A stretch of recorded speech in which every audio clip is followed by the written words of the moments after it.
I'm Rob Skinner, and this is the Rob Skinner Podcast. Today, I'm talking to Mark and Ruth Kang, who lead the church in Detroit, Michigan. Listen as they share about two things that could dramatically change churches around the world. Mark's unique speaking style, what they would do if they had to start over from zero, what they view as the next growth center in their church and churches around the world, and finally, the power of developing leadership. All this and more on the Rob Skinner Podcast.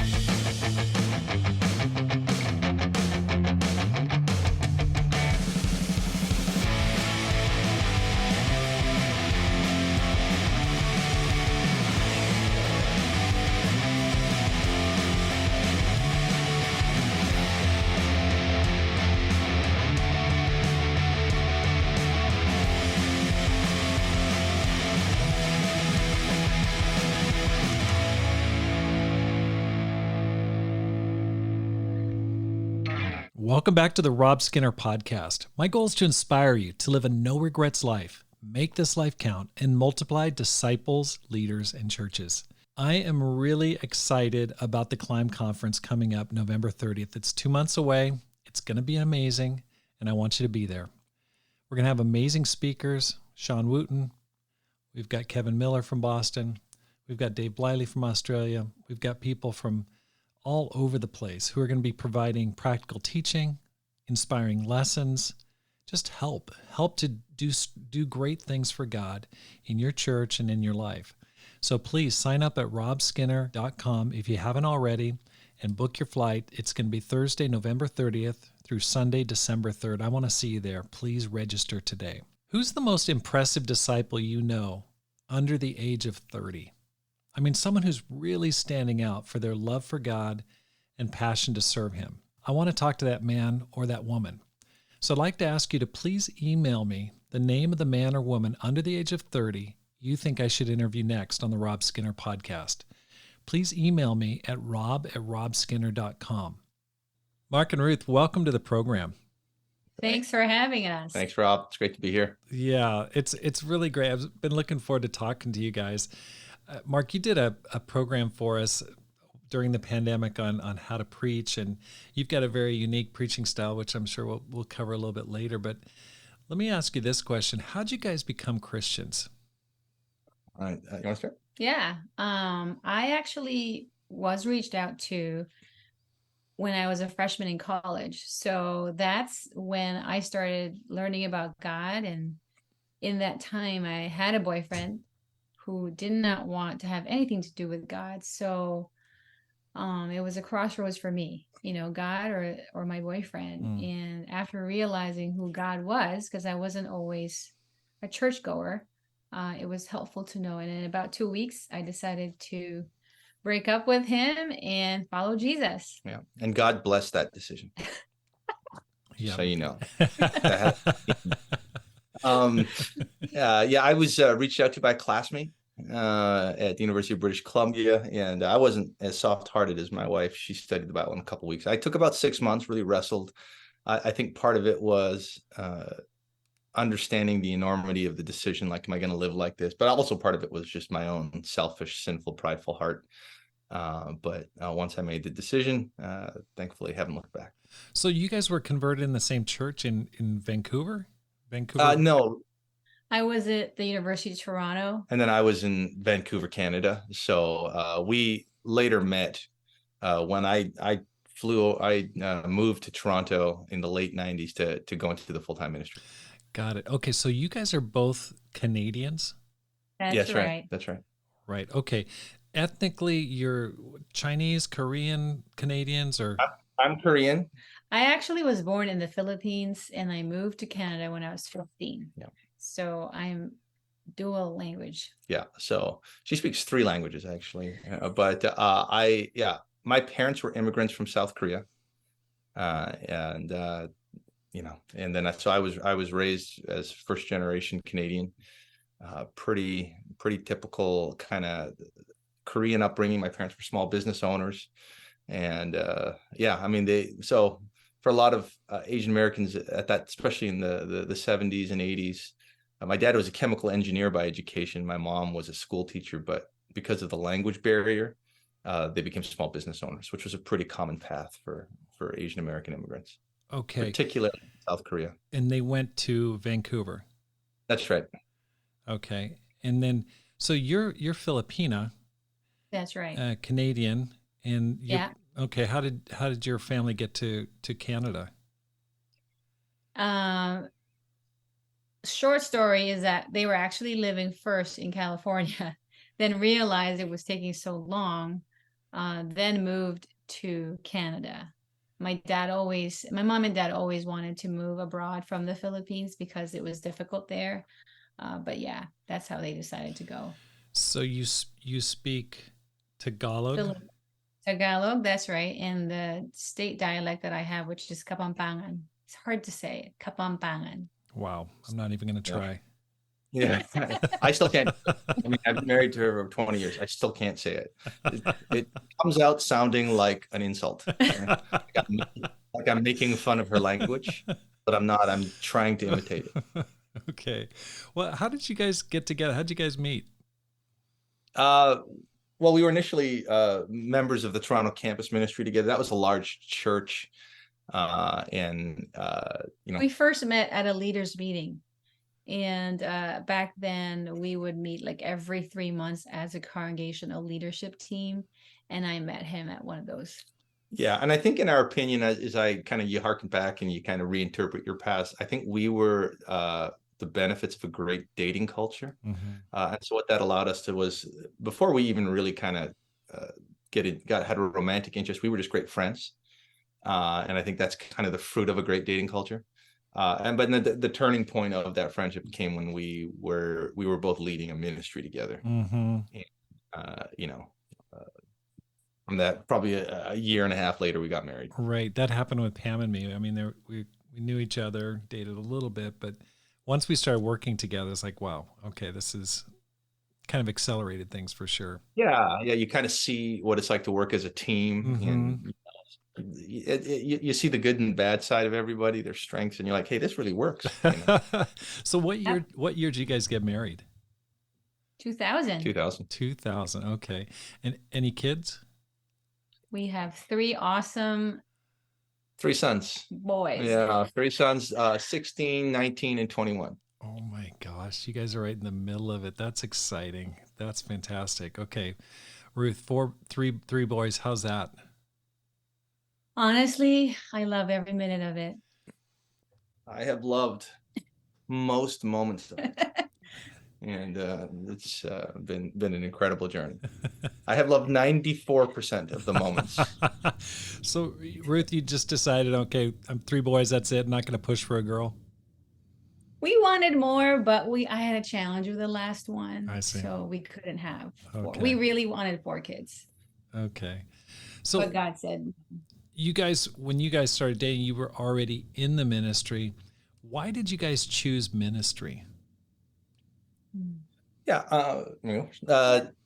So I would say our paths are a little different. I would say growing up, my personality leaned towards the things that ministry likes. I think, I grew up on like Rocky. And so I liked, inspiration. So like one of my favorite sports movies is also Hoosiers, leadership, teamwork, bro culture. And then that coupled with, I always, even long before I actually became a Christian, before I knew the Bible, I had a keen leaning towards God. I would pray at night for things and I would see them come true, or I would see God working. And then when they studied the Bible with me, it just made so much sense to me. This is what I need to do. This is from that, I would say that the next layer for ministry was I loved the character of the men and women that I saw in the ministry. Mm-hmm. I look at an evangelist when I was 19, 20, and I was like, these are awesome guys. They were fun, funny, humble, and powerful, inspiring, great leaders. And I was like, that's what I want to be. So I kind of felt like it, it was just, when I saw ministry, I was like, oh, this is what I've meant to do my whole life, kind of thing. Yeah, I think for me, I took more of an Abraham path. And what I mean by that is like, okay, I always knew that I wanted to love God and serve God somehow. Always asked to be in leadership position and wanted to be in the ministry. But when I graduated, I was already working for a bank at the time. And so wasn't sure if I was going to get called into the ministry. But then an opportunity came up and they were like, we really need somebody here. And so I jumped right in because, like Mark said, we were surrounded by amazing, amazing ministers, young and old. We were just like, if you were not in the ministry, it felt like, why are you not? If you're a leader, you should do ministry. So I guess for me, that was one of those things that not only that I felt called, I was inspired by those that are serving in the ministry as well. Mm. Well, how'd you guys get to the States? I mean, you guys are both up in Toronto working on staff there. I mean, now you're in Michigan, which is kind of close to Canada, but what brought you to the States? You want to do our path? Yeah, maybe you can kind of give us an overview of where you've been since you guys got married. Right. Yeah. So when we were in Toronto, we led different parts of Toronto church, whether it's singles, campus, mostly campus at the time, and then one time a married sector. And then in 2005, there was an opening in Indianapolis church. Well, we stepped out in 2003 for a couple of years. Yes. And we then stepped out in 2003 for a couple of years, had 2 babies, and then moved to Indianapolis church to work at the University of Purdue University to help lead the campus ministry there in West Lafayette. And then 2 years later, there was another opening in Milwaukee church.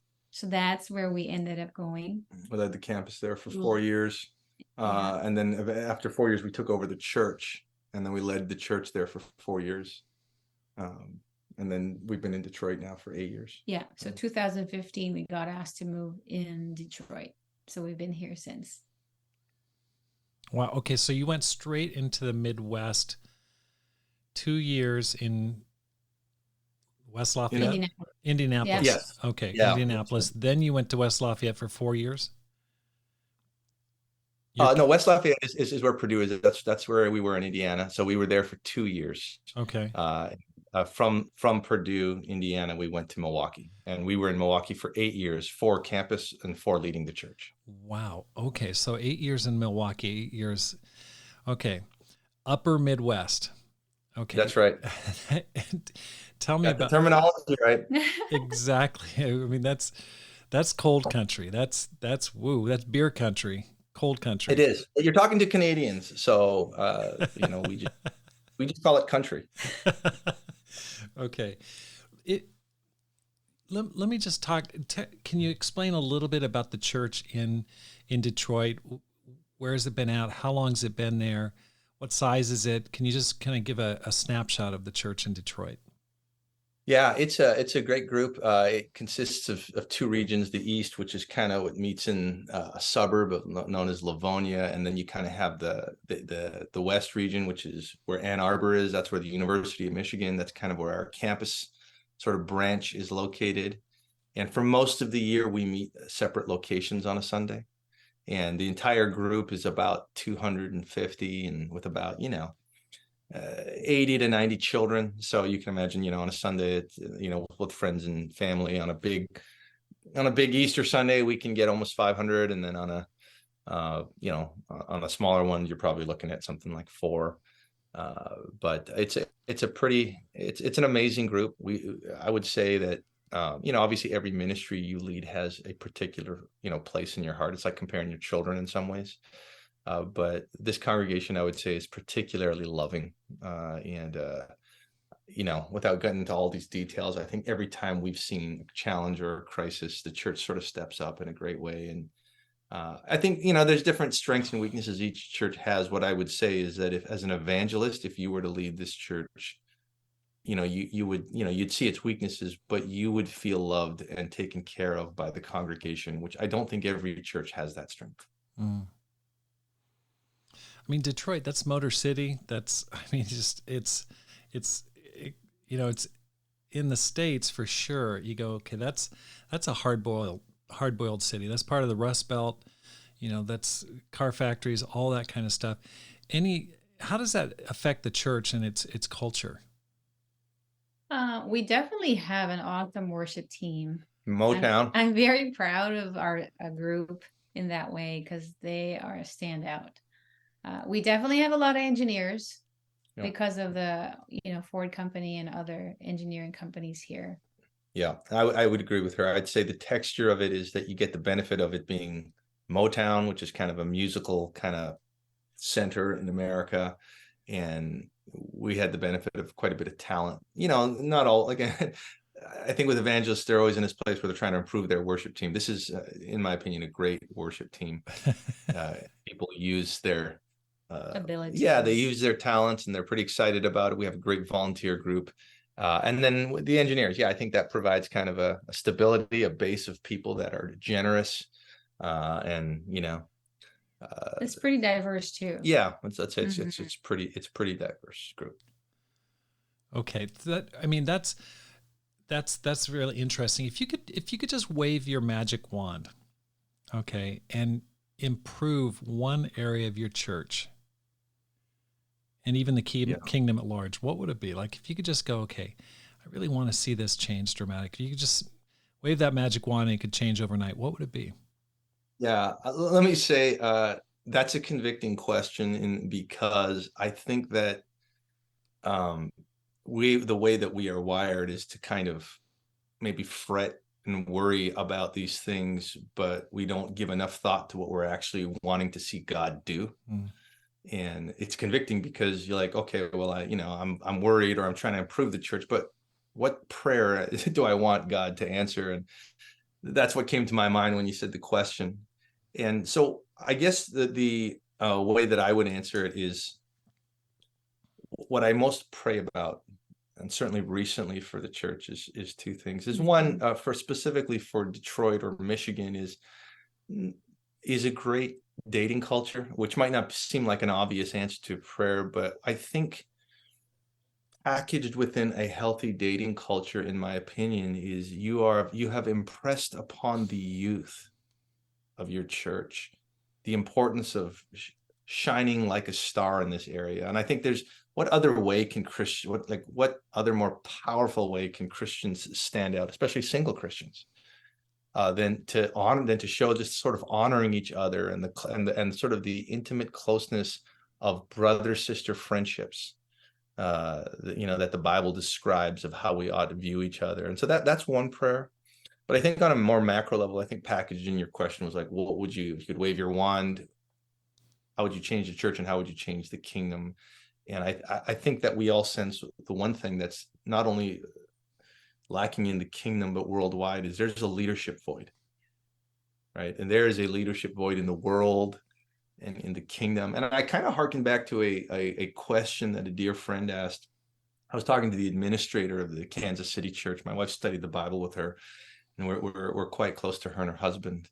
But she was just asking me a question like, do you still enjoy ministry in these days? Or, and she kind of was implying like, because a lot of people don't, do you enjoy ministry at this current time? And it's like, my wife and I have never thought to ask ourselves that question. And then, like, of course there's tough times, but what I said to her was, I have never felt more like there is a leadership void. Like at this hour, we need courageous men. We need courageous, like, to be able to stand in the gap. And so, what would I wave more leaders? And Rob, you and I know the difference, and it's kind of cliche, but it's so true. And it's kind of what we were raised on. You and I know the difference one man can make, or one woman.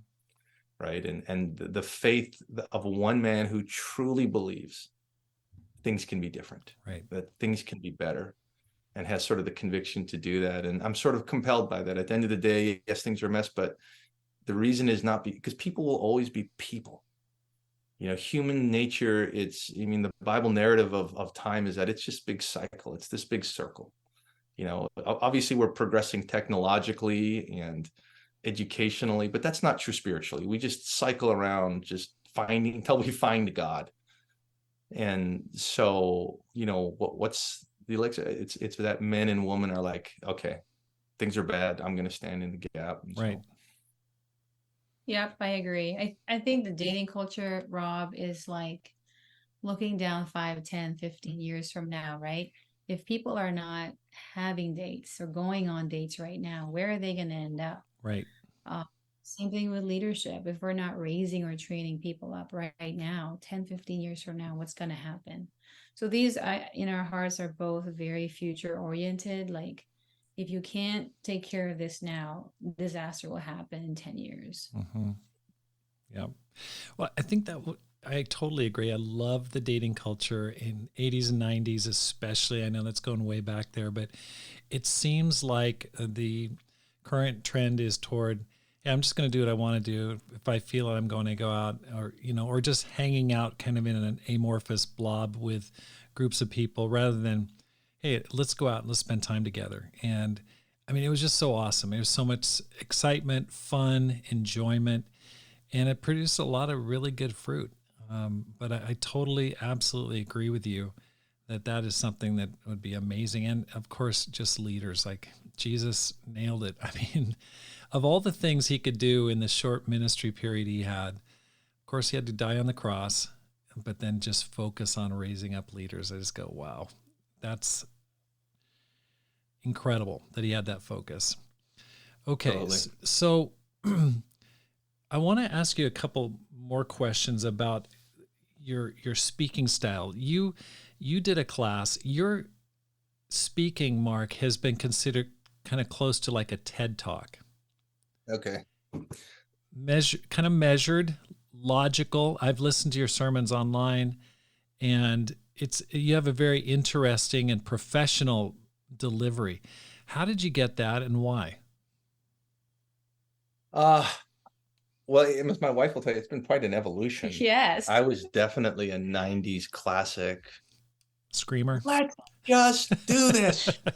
I wouldn't say screamer, but I think people used to would say I would, get pretty excited. I think that was a lot of it was just sort of manifested nervousness for a young man and excitement. I think what I would say is to all the speakers there is I think I hit a place where I became very comfortable with my speaking. And I may have shared this with you when we did that little Zoom class, but where you can you sort of understand the elements that go into a lesson that's easy to process and easy to remember. And but I also felt like as speakers, you constantly need to improve your craft. Like to me, I stopped being nervous, and I think that was a bad thing for me because I guess it felt like I was less courageous in my preaching, and that and it's not that my lessons had less, was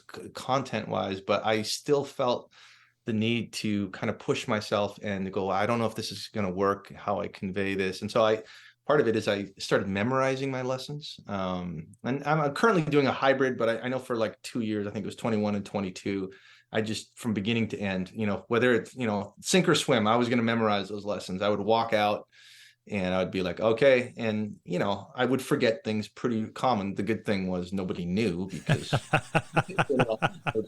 I would just go home and be like, oh, I totally forgot that point.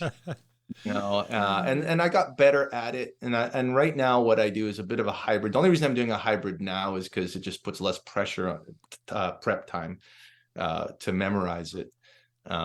But what I would say is the process of memorizing, and most things in life are like this, right? Like you initially start that journey thinking like, oh, this is going to improve my memory. But like kind of the old saying, with any disciplined effort, it brings multiple rewards. As I started to write these lessons I had to memorize, I had to construct lessons that had more like logical flow. Otherwise I couldn't memorize them, right? I'd be like, okay, I haven't if I just threw together 3 points that weren't connected, my memory, right? I was like, okay, I don't even this doesn't make sense. And it was clear to me that I wrote an inferior lesson because of my lack of ability to sort of logically memorize. Yeah. And so as I started to memorize more, it sort of, I put more of a demand on the writing process to be more fluid and logical so that the memory would be like, ABC kind of thing. and create more memory devices that are baked into the writing. And so that was kind of my evolution. I think that I'm a big, believer of creating an emotional connection with the audience, whether that's a joke or a story or an analogy. And I think that also ultimately those are just devices that we're saying, getting people to consider the word of God and to make. But I do think, listen, we can train people to dislike the word of God if we don't push ourselves to make it inspiring. Right. Okay. With that format and that style, how do you bring the emotion and the power? I mean, does that put a cap on your delivery, the intensity? How do you make up for that? Yeah. Again, and there's different philosophies, obviously, as preachers. I think that ultimately, once I have the text, and that is arguably the most important thing that you start with as a preacher, like what text am I preaching from?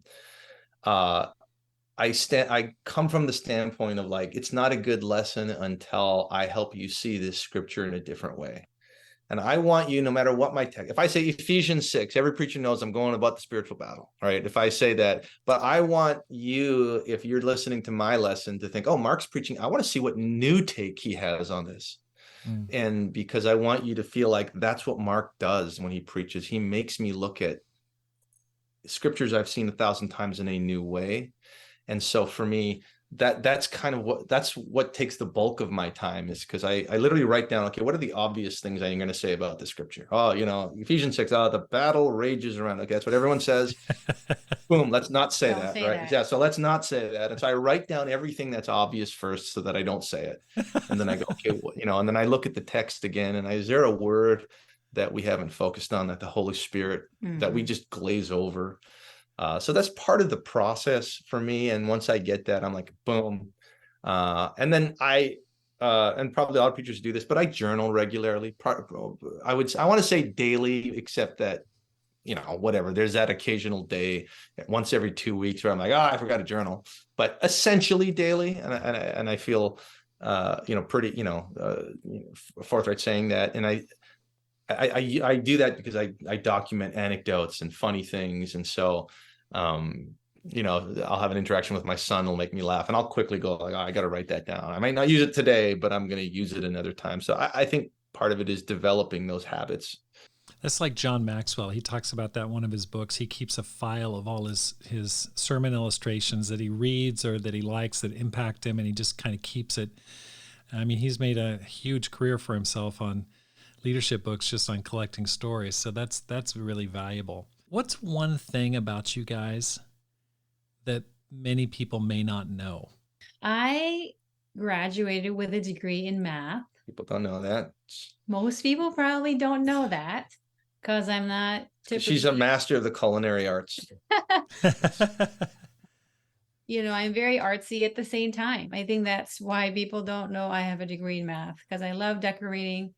I love everything to make beautiful, interior, exterior, everything. So that's one thing. The other thing maybe is that people don't know that I can do reflexology. Oh, she's a professional reflexologist. She went to school, did the practical. Okay, reflexology, is that having to do with your feet? That's right. That's right. Basically, it's massaging the nerve endings that are on your feet to stimulate growth for the rest of your body. Growth and healing. And so it's like acupuncture, but instead of using needles, it's a massage pressure point. Yeah. Okay. When did you pick up that talent? When did you study for that? It was 2004. My husband actually had a health issue at the time. And the only thing that was able to help him was a doctor of foot reflexology.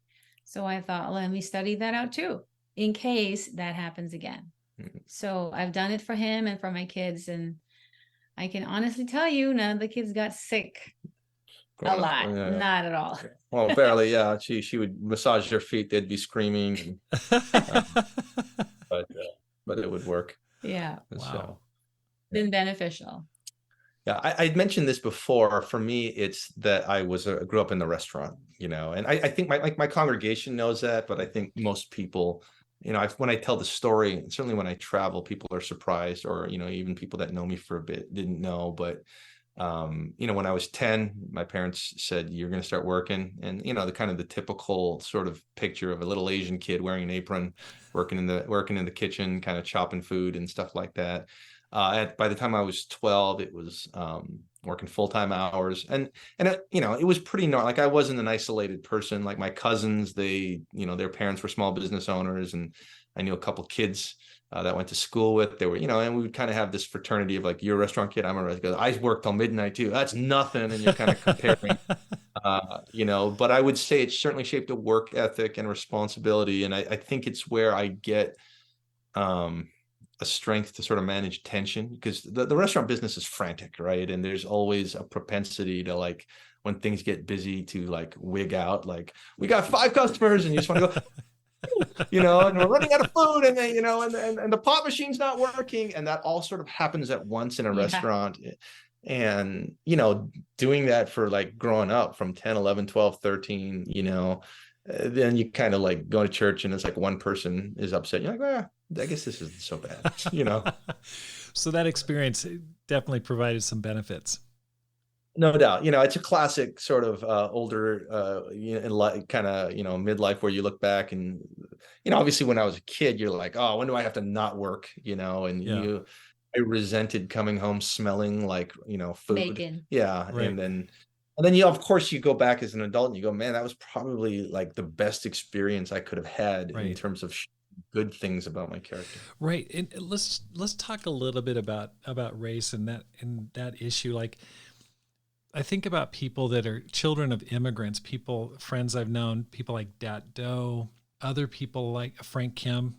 I don't know what it is, but very, very impressive people. Super, super aggressive, super hardworking, got a work ethic that just puts others to shame. I mean, anything else that you look back on your upbringing as children of immigrants that has really set you apart, that, it's been either good or bad, indifferent, and it's really shaped you? I can start. Yeah. I think, growing up in the Philippines, like, you see it's poverty, you see like hardship. And so your parents always taught you, be excellent, do things right the first time. As a kid, you didn't want to hear those things, but then you see how hard it is. And then you move to Canada and you see, wow, everything looks easy. Like, I remember going to class in 10th grade. In the Philippines, at 10th grade, you would have like 8 classes. I come to Canada, I have 4. And I was like, whoa, I will definitely excel. And so I think just seeing that I had so little back there that I treasured it, like I made use of it very well. And then I come here, I can apply that and be excellent even more. So I think experiencing the difficulty helped me realize it's okay. Like, even now I can be excellent. Mm-hmm. So just having that mindset that whatever you do, whatever you are in charge of, make the best out of it. Wow. Because you never know. What if you live back in a difficult situation, right? So for me, that helped me realize, don't take things for granted, do well with what you have. Mm-hmm. Yeah, I think, I would say for I had a typical Asian American upbringing, and this will be humorous only if you're, I will think it will be humorous anyway, but it's humorous particularly if you're Asian, and that is, I took martial arts, I took piano lessons, and I was really good at math. And I grew up in a restaurant, and so all of the cliches just wrapped up. Yeah, all the cliches, and I think the cliche is true too. That I think that there was a temptation to be emotionally dull. I grew up in a family where we could fight at home, yell at the top of our lungs, throw things, and then wake up the next morning and all go to the restaurant together and act as though nothing happened. And when that first customer walks in, we're like, hey, how are you? And, some people will be like, that's weird, it's fake. It wasn't so much that we were faking it as so much as we were pressing a button like, okay, well, it's time to serve. And so, there's an unhealthy compartmentalization. However, what I would say is the benefit of growing up in Canada, where it's, there's a huge, it's very multicultural, and having friends, and then ultimately in the kingdom, kind of deepening that experience. Like, I learned from my white friends, I learned emotional honesty. They were honest in a way that I didn't know how to be. I remember with my black friends, they resolved conflict very aggressively and openly, but at the end of the day, it's like you could be angry but still cool with each other. And those are things that you learn in a context of like friendship or community. And so I'd like to say that, my father's decision to move to Canada obviously was a huge benefit. My brother and I, my brother's not a Christian, but we're still very close. And we often harken back at our childhood, and we marvel at how lucky we were to grow up in a place like Canada, and obviously now currently in America, where you do kind of get the exposure to a lot of different cultures. Wow. Okay, so you're Asian American couple leading a church in Detroit, pretty much in the center of all the racial issues that have happened over the past 3 or 4 years, for sure. How have you navigated that? I mean, that would be a challenge, just to be in that area, near all the center with the George Floyd protests and everything like that. How has that been over the past several years? Yeah, I think there's a confluence of many issues packaged into that one question. I'd say two things. One, as far as the city of Detroit goes, as much as it sort of historically has, kind of had, unfortunately incidents with race and all that, I would say in the last 3-4 years, that's not been sort of the texture of it. In fact, during the entire, there was not one window was broken during that time. And I think it speaks to the leadership of the people in Detroit, the leadership of the Detroit police force. And I think that, again, it harkens back to what we talked about. How did we deal with this, and how did the church? I want to say the church was very unified, and we didn't feel like, oh, this is going to rip us apart. And I credit the incredible leadership of the lay leadership in the Detroit church. There's a couple named Clifton and Mayan Brandt. She has since passed away, but they were so instrumental in keeping the church unified and faithful. I think about a couple like Illumide and Carolyn. They're a mixed couple. They're in a part of the core group in the Detroit church. But I honestly, I would be like, there's so many people that to me were just so God-centered. And the answer to this, I was asked a question while visiting a church saying, what are your thoughts about deconstruction in our current youth? And it's funny, like there's no end to interpreting why something is tough or bad. But at the end of the day, the answer to that is almost always the same. It's leadership. It's leadership amongst the youth, right? Like you can, to no end, deconstruct deconstruction. Like, why are the youth doing it? It almost always has to do with hurt, first of all. It has to do with hurt from a leader. It has to do with an influence, worldly influences. But the answer is the same, right? Like, how do you tackle it? Well, in the ministries that are doing great, what we see is great student leadership.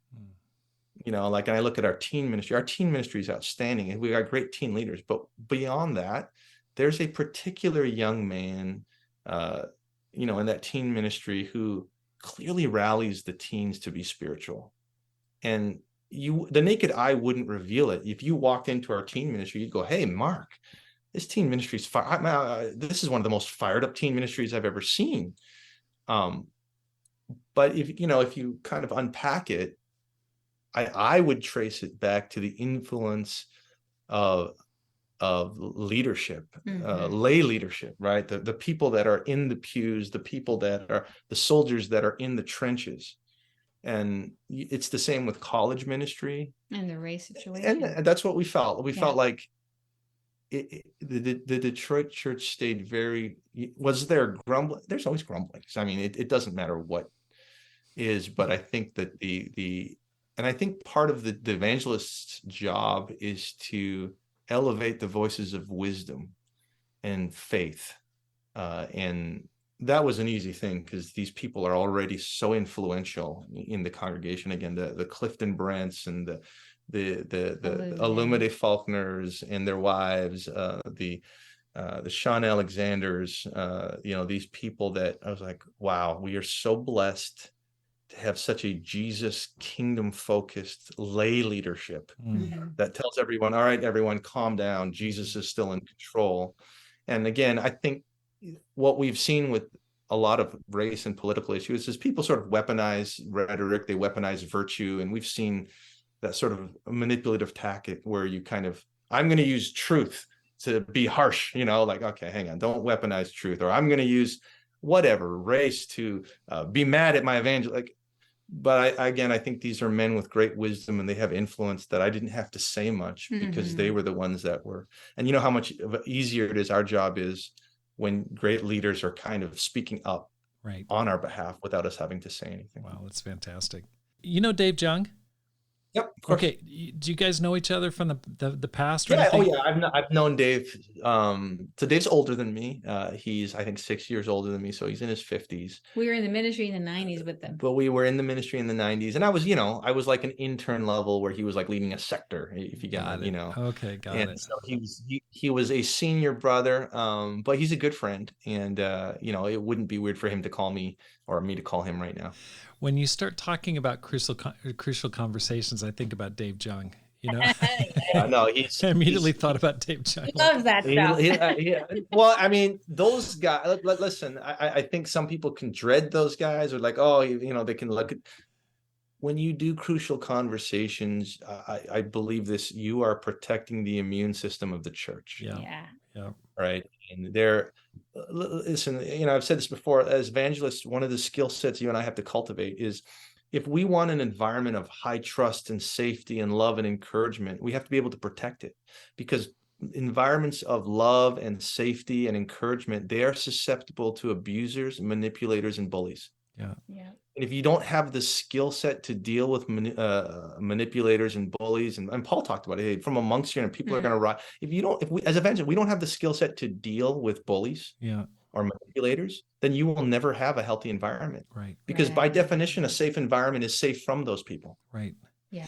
And so, Dave Jung, and he's a guy that deals with that. And I think he deserves not just a gratitude, but obviously, I think not just applauded, but as evangelists, man, we got to imitate some of that. Yeah. Yeah. Like, we have to have a little bit of that, as we know, we've got to have some dog in us. Exactly. I just wish I had a little transfusion of Dave Jung in me, because the guy is so good in dealing with tough situations, which I don't consider that a strength, something I've had to develop, but not a natural gift. But he's just so good. I mean, his idea of like just staying curious in tense situations. I go back to that every time. Just like, hey, Rob, don't stress out. Just stay curious. Ask good questions. Don't get wrapped up emotionally.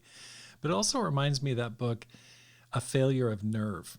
Yes, yeah. Probably the best leadership book written. I think it was in the 90s, but I would say it's been the best book in the last 20 years written. You know what I'm saying? It really speaks to our spirit of the age. Exactly what you're talking about. How if you don't stand up to bullies, it can destroy the whole church. It's like it's allowing a virus to just run wild in your church and destroy it. And I mean, the book is really good. I'd say about 2/3 of it is awesome. The last third is not easy to read, but man, I would agree. First section is just awesome. I think he passed away halfway through the book, and so the last part is a little shaky. But you just need to first 2/3 and you're good to go. Yeah, I love what you said, Rob, about how he stays curious. I read a book called Managing Leadership Anxiety. It's written by a pastor named Steve Cuss. And his story is that when he graduated college, his first job was a emergency ward chaplain. So as a 22-year-old, yeah, 22-year-old, his job is to deal with people that are grieving as their family dies. Yeah. And he said that, and he said that there's two things that people do is when crisis and anxiety are just knocking at your door, they either get bigger or they get smaller. Right? They get big, like, they start controlling, they start yelling, or they get really small. They're like, I'm gone. You know what? I'm just going to excuse myself. Can I not be here? And he said, don't do either of those. And he said, what do? Lean into courage and stay curious. And at 22, he would see someone, the matriarch of a family pass away, and people just all these overt expressions of grief, people hitting their heads on the wall, crying. And at 22, he said, What do I do? What do I do? And he just said, I just leaned into it. And I just said, sorry, I don't know what to say, but can I help you? And he would stay there all day. And he just said, after 5 years of doing that, I felt comfortable. Right. But it starts with what you're talking about, this curiosity that displaces the tendency to want to control or to retreat.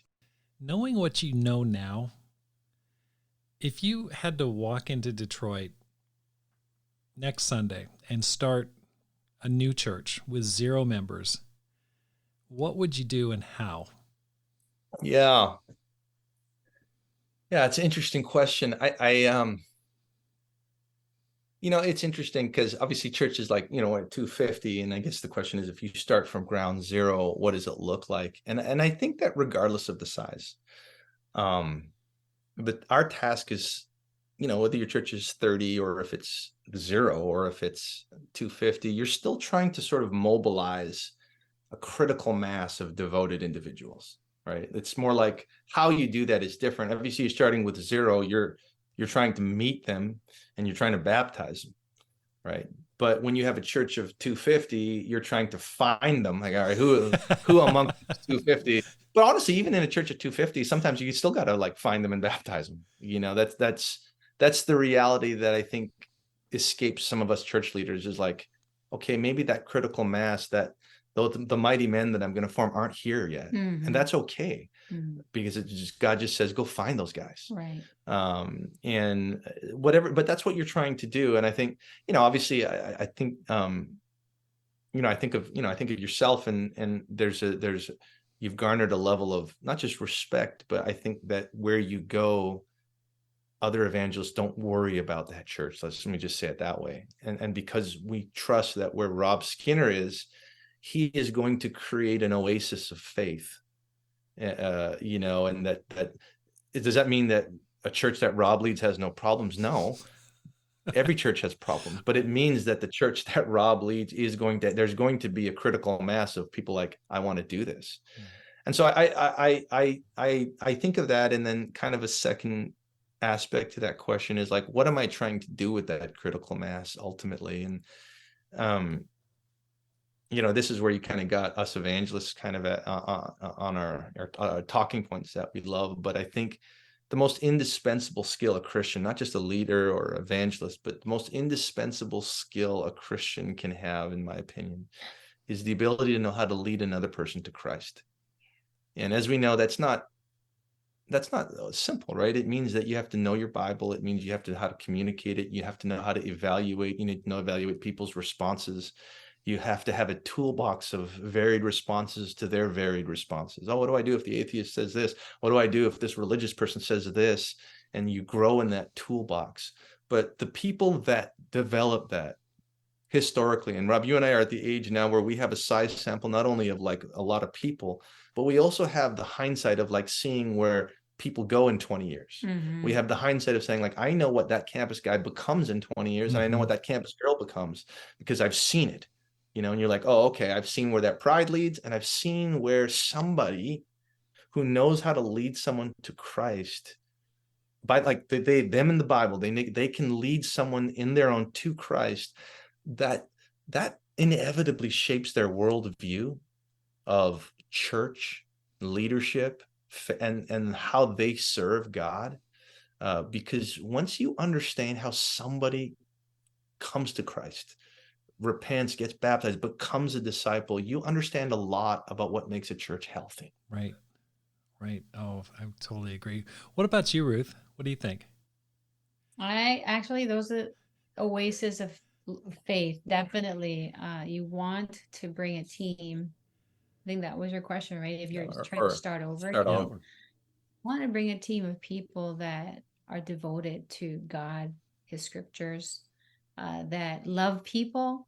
I think that's the other thing. It's very hard to teach that, loving people. Mm-hmm. It's easy, to have leadership skill, but definitely love people. Community. Right. So as a leader, you want a team that you feel like these are my people. Right. We're going together. We're in it together. Yep. So, I couldn't agree more with you. I just feel like you have to have at all times a core of people that are really passionate about the mission, Jesus, being just who are all in, who are really just crazy about God and just a little, extreme in different ways. And I think that's so important, whether you're starting a team. That's what's fun about starting a mission team or starting a new church is it's really clear at that point. Like, okay, we have a very limited focus. We're all working together. We know exactly what our objectives are. As the church grows, then it starts to splinter, and you get people all over the map. They're in the first, second, third, fourth soil all over, but you still have to find that core. And I totally agree with you. I think that's one thing I really love about what I call my young guns, or and I know that's a well-used term, but just having some young guys, in their 20s and 30s that are really dedicated. It's fun. It's fun to be around them, and it's refreshing for me. I mean, I just get so much out of it. It does, and it forms like a heartbeat for your church. It's like a reference point. You go, okay, this is what it looks like to be a very extremely passionate disciple of Christ. And we all get into different stages of our life, whether we're in our 30s, 40s, 50s, pressure cooker years, kids, distracted, getting choked out by different things. But it's really powerful for a church to have that kind of beating heart of passionate disciples. And so I think that's great. And then you also said just developing the indispensable skill of making disciples. I go, bro, that's so true. I mean, it's like for many people, they spend years and they're not involved in other people's lives. And it's so sad. I feel sorry for them because they're missing out on one of the most enjoyable and satisfying and rewarding things about just being a Christian at any age, of any level of responsibility. So I think, I know sometimes people roll their eyes, oh, we're going to do a first principle series or whatever. And I go, man, if you only knew what you're missing by just helping a single soul become a Christian. I mean, it's just... Well, ministry is, like I say, it's like music. You don't have to be good at it to have a lot of opinions about it, right? Right, like it's just there's no shortage of feeling people's opinions, and and 99% of the time when you're fielding the opinions of what your church should do, the people that are offering those opinions, they're not accountable for those opinions, right? Like it's like, hey, Rob, get everyone on your church to wear pirate hats. Well, not only is that a terrible idea, but if you were somehow coerced to do that idea, what a waste of time and resources that ultimately I'm not going to be accountable for. You are. But man, when somebody knows, and there is as evangelists, we know that one of the worst kept secrets is we can tell in our leaders those that know how to lead studies and bring someone to Christ, because there's a distinction in wisdom, in passion, and in conviction about these men and women. And it's like, this isn't, we're always looking for the new thing to do, but this is hearkening to foundational wisdom that builds the church. Yeah. It's funny. Like I preach on Sundays and I look out on the crowd and it's awesome. But then I look over to my left and I'll see this young man that I converted last year. And there's a special care and a sense of joy and pride when I look at him, and then the person that he reached out to and baptized. And it just, I can't help but feel a sense of fatherly love and, concern because of the personal involvement there that God gave me. It's just awesome. There's a book called The Catalyst, and it just talks about how people change. And it's written by a guy. This is a secular book, but this is a guy that convinces on the phone like hardened terrorist bombers to give themselves up, and he's got 5 minutes. And they did a social experiment on change, and they got every experiment that they did trying to get smokers and teen smokers to stop didn't work. It just hardened them. But then when they did this campaign where they handed out little notes to people where little kids asked them, can I get a cigarette? And all the smokers just lectured these kids, don't ever do that, or don't ever. And then they gave them a note and it said, thank you for thinking of me. Why don't you, and it gave them a number to a hotline, and the numbers to that hotline increased by like a factor of 10. But what the study revealed was that we are our best selves when we're helping other people. Yeah. But it's just a reaffirmation of what you and I have already known the scriptures teach us anyways. Right. Exactly. Right? When we are making disciples, when we are helping other people, the qualities about us, sort of the glory self, the person that God had intended us to be, that comes out. Right. Because when we're now not thinking, oh, I'm not happy, we're thinking, how can I help this guy? Yeah. God created you and I to be burdened by the needs of other people, because that's who God is. That's right. That's right. That's awesome. Okay, so looking forward into 23, 24, what are you excited about? Like, do you see, what's the next growth center for the Detroit church?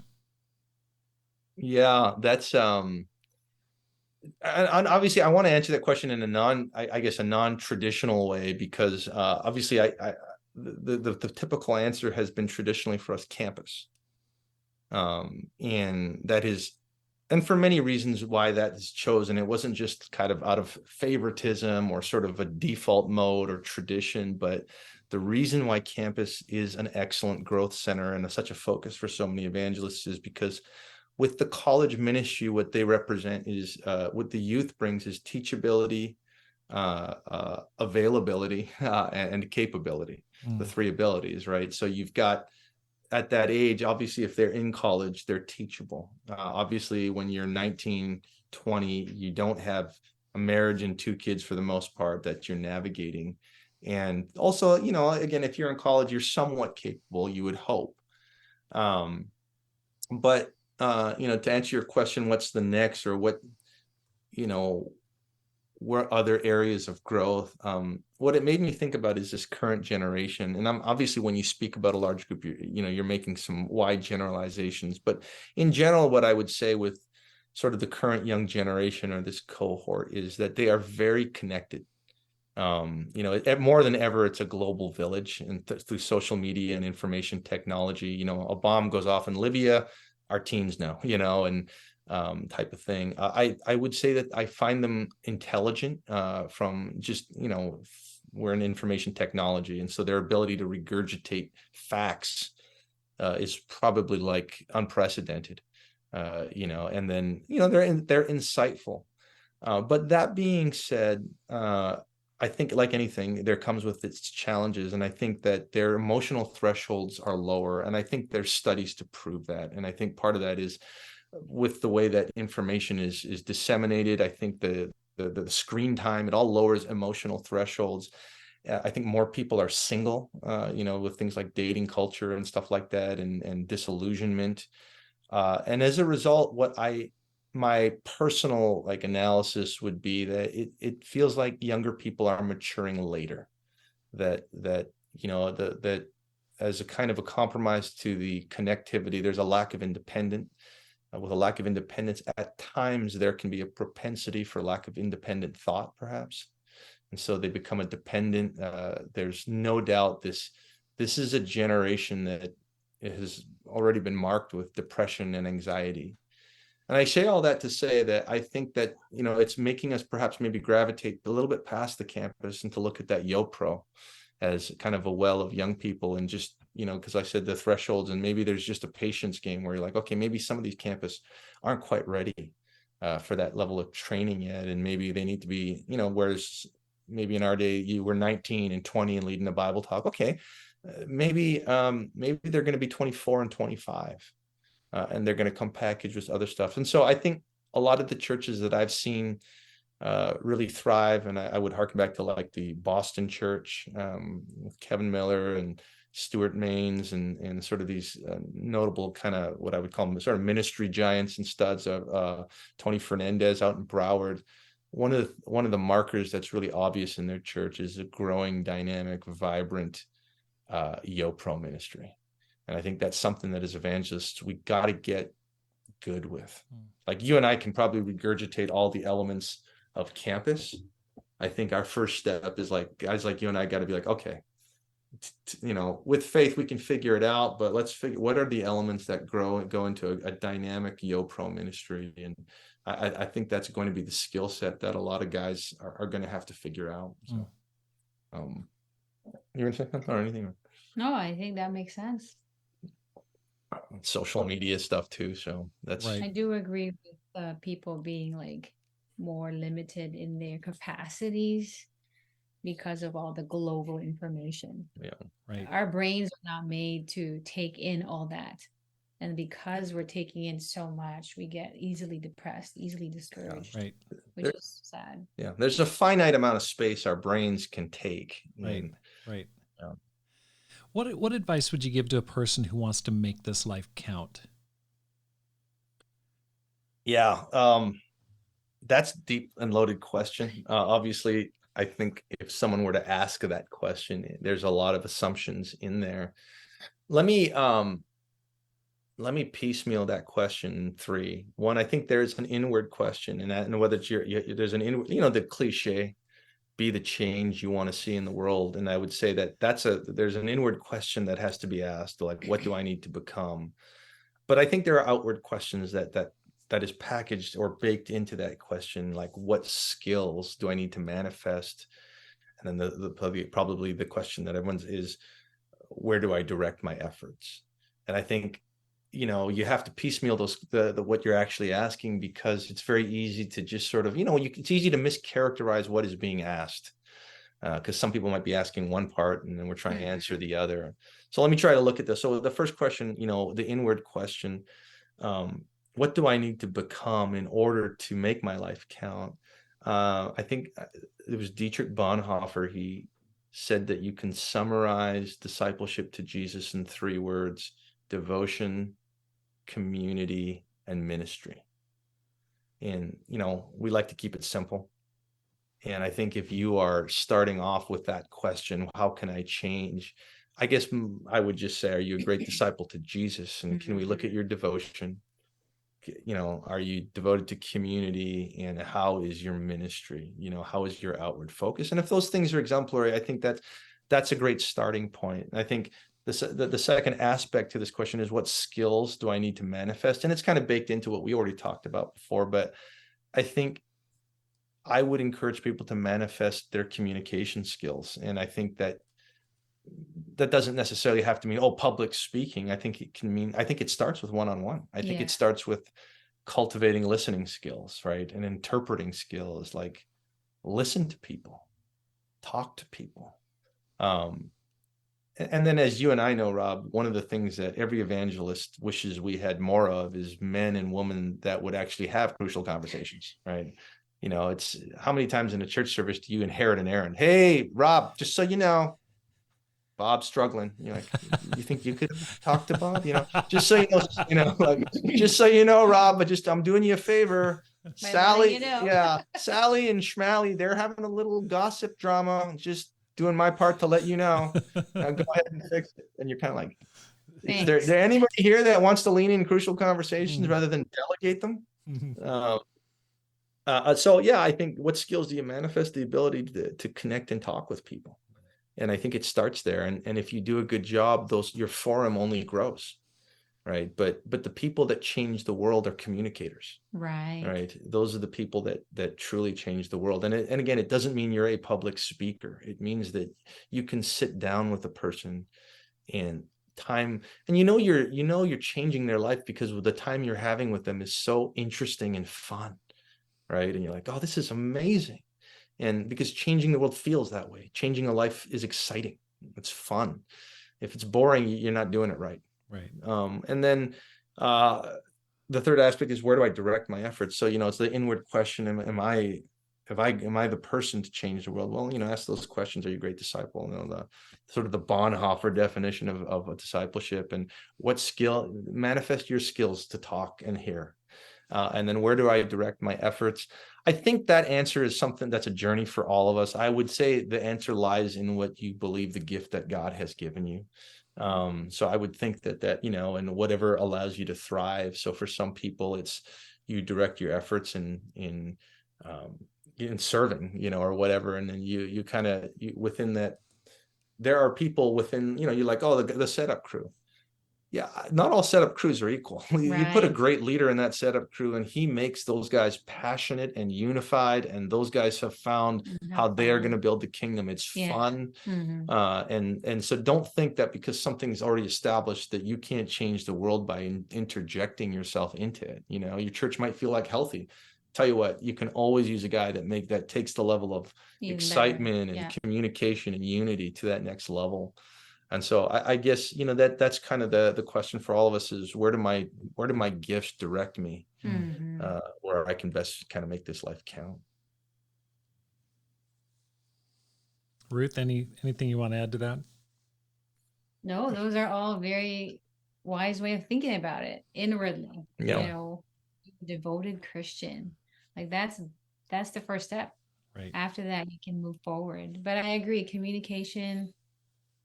You know, I got with someone this morning and she was having issues with a brother. Just teaching her how to speak to a brother. That makes her life better. Yeah. Right. You know? Exactly. It's a life skill. It's the essence of impact. And definitely with the gifts, know what you have, know what others have, and place them in their right spots. Right. Because that will make everyone happy, you know, if you're Closer. and closer. Yeah.